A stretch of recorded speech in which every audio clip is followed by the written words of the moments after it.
So what I'm going to tell you is how I made this.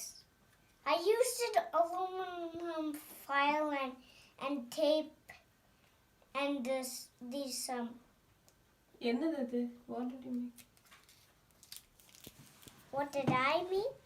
அது என்னது? It's a boat.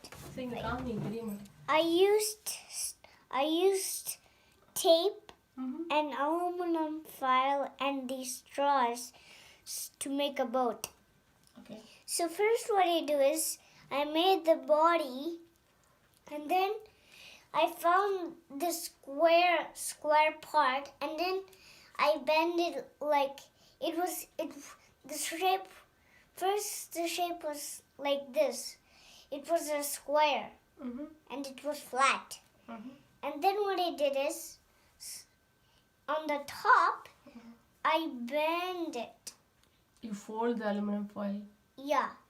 And then it got me a seed shape. And then I got some tape and then I sticked it on it. And then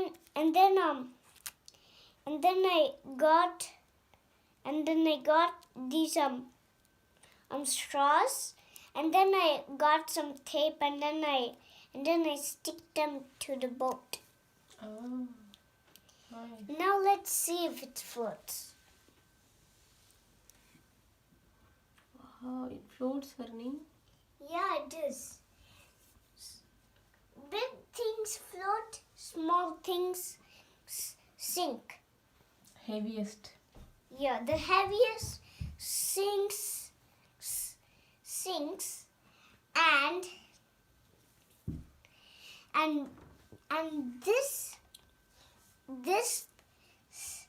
because this has light weight, so it floats. Wait just a second here. Thank you, Harni. Welcome.